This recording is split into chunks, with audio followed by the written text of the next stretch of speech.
Various changes on the surface of the earth caused by the movement of lithosphere plates. तो अब ये जो changes होते हैं ना अर्थ पे, जो भी आप पढ़ रहे हो, ये सब जो इन लिथोस्फेरिकल प्लेट्स है ना, इनमें जो मूवमेंट होता है इसके थ्रू हो रहे हैं। मतलब प्लेट्स में मूवमेंट हो रही है तो ऊपर अर्थ का सरफेस भी चेंज हो रहा है। Movements of the plates occur due to the various forces acting upon it. अब क्वेश्चन ये है कि ये जो प्लेट्स हैं, जो हम टेक्टोनिक प्लेट्स कहते हैं, ये क्यों मूव हो रही हैं? अब ये दो फोर्सेस हैं जो इस पे काम करती हैं, एंडोजेनिक और एक्सोजेनिक। एंडो जैसे नाम ही बता रहा है, अंदर, अर्थ के अंदर act. Endogenic forces act in the interior of the earth, ये अर्थ के अंदर है। And exogenous work on the surface, earth के बाहर यानी अर्थ के ऊपर, अर्थ के सरफेस पे है। अब देखो ये पूरा आपका ये डायग्राम बना हुआ है ना। अब एंडोजेनिक जो अर्थ के अंदर है वो एकदम सडन फोर्सेस होती हैं। क्या होते हैं? Earthquake, volcano, landslides. और इनका क्या होता है? असर पड़ता है ना। और ये फोर्सेस अर्थ के सरफेस को बनाने में भी काम आती है, बिल्डिंग, माउंटेन्स, ये सब। एक्सोजेनिक फोर्सेस आपकी हैं एरोजनल, यानी आपने पढ़ा है ना, soil halogen and depositional. Soil उड़ती भी है और जब नदियां अपने साथ, रिवर्स, विंड्स, ये सब अपने साथ सॉइल की एक लेयर को उठा के दूसरी जगह भी डिपॉजिट कर देती हैं, मतलब उड़ा भी लेती हैं। जहां से उड़ाया वहां से इरोजन हो गया, जहां इन्होंने वापस डाल दिया दूसरी जगह ले गई, वो डिपोजिशनल हो गया।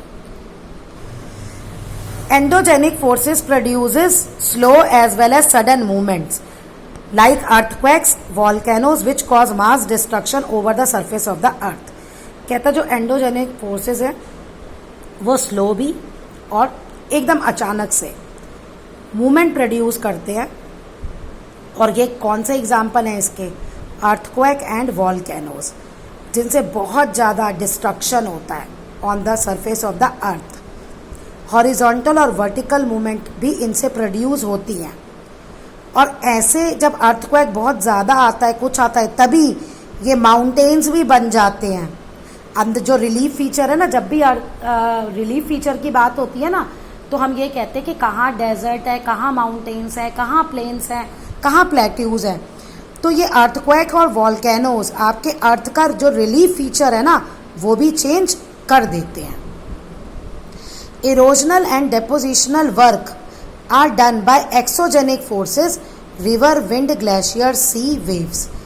अब ये भी हैं दो फोर्सेस जो आपकी एक्सोजेनिक फोर्सेस है, सॉरी, जिन एरोजनल और डिपोजिशनल जो मैंने आपको ऊपर पढ़ा दिया। इसका काम क्या होता है? मिट्टी एक जगह से, सॉइल एक जगह से लाना और दूसरी जगह जाके डिपॉजिट कर देना। तो अब हम इनमें जो पढ़ेंगे, पहला किसके बारे में पढ़ेंगे? वॉल्केनोज। वॉल्केनोज को हिंदी में क्या कहते हैं? ज्वालामुखी।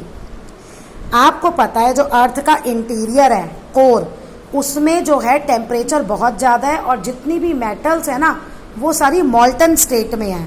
लगा लो कि आग लगी हुई है, भट्टी है एक, और जब अर्थ में कोई किसी होल के थ्रू ये बाहर आ जाती है, उसी को हम कहते हैं कि ये वॉल्केनो है, ये इरप्ट हो गया, मतलब ज्वालामुखी फूट गया। Volcanoes can be simply defined as an opening in the earth crust through which molten material comes out from the interior of the earth। अब volcanoes को हम कह सकते हैं कि ये ओपनिंग है अर्थ के क्रस्ट पे, जहाँ से मॉल्टन मटेरियल जो अर्थ के कोर में है वो बाहर आ जाता है। और ये क्या है? Lava, ash, hot molten rocks, stream, gas, solid rock particles. जब तक ये अर्थ के अंदर है मॉल्टन मटेरियल, इसे हम लावा कहते हैं। जैसे ये अर्थ के बाहर आ जाता है ना, तो उसी लावा का नाम क्या हो जाता है? मैग्मा। अब ओपनिंग जो होती है वॉल्केनो की, वो जो होल हुआ उसे हम कहते हैं वेंट। कोनिकल माउंटेन्स में बी फॉर्म्ड अराउंड इट। जो शेप होती है वॉल्केनो की वो क्या हो जाती है? कोनिकल, जैसे एक कैप होती है, birthday cap.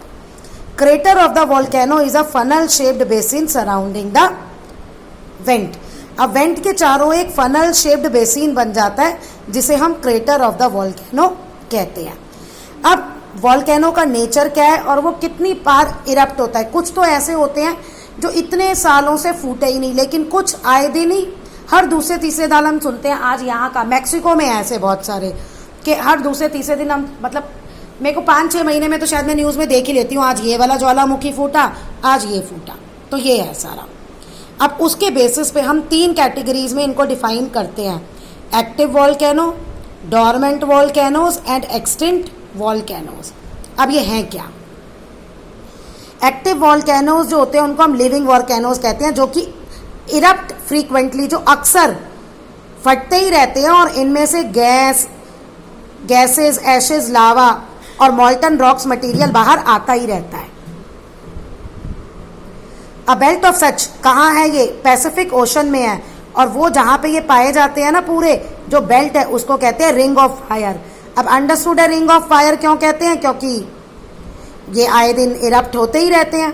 Famous active volcanoes के आपके नाम दिए हुए हैं, एग्जाम्पल्स आपको याद करने पड़ेंगे। फिर है डोरमेंट। डोरमेंट मतलब होता है as the name suggest inactive, यानी कि ये बहुत लंबे पीरियड से इरप्ट नहीं हुए हैं, सोए हुए हैं। दे ऑल्सो टर्म एज, देखो, स्लीपिंग वॉल्केनोज, इनको हम क्या कहते हैं, लेकिन ये इरप्ट हो सकते हैं कभी भी। ऐसा नहीं है कि हम कहें कि ये आगे आने वाले टाइम में फटेंगे ही नहीं, इनमें से लावा निकलेगा ही नहीं।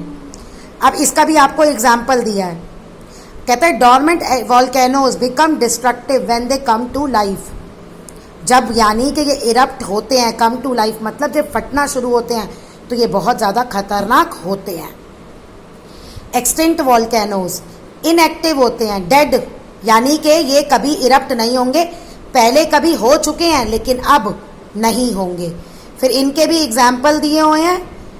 अब volcanoes can not be addressed as extinct with complete certainty, लेकिन हम ऐसा कहते हैं कि पूरी कंप्लीट सर्टेनिटी मतलब पूरी श्योरिटी के साथ हम कोई भी वॉल्केनोज को हम एक्सटिंक्ट एड्रेस नहीं कर सकते।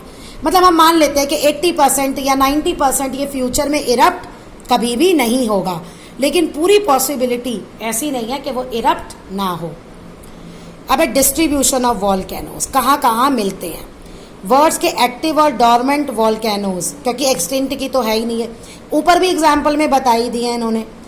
सरकम पैसिफिक बेल्ट में it circles the Pacific ocean, in circles the Pacific oceans के सर्कल बना के, पैसिफिक ओशन का जो बाउंड्री वाला एरिया ना सर्कल, इसको क्या कहा जाता है, Pacific ring of fire. Most of the volcanoes are located in the Andes of South America and the Rockies of North America.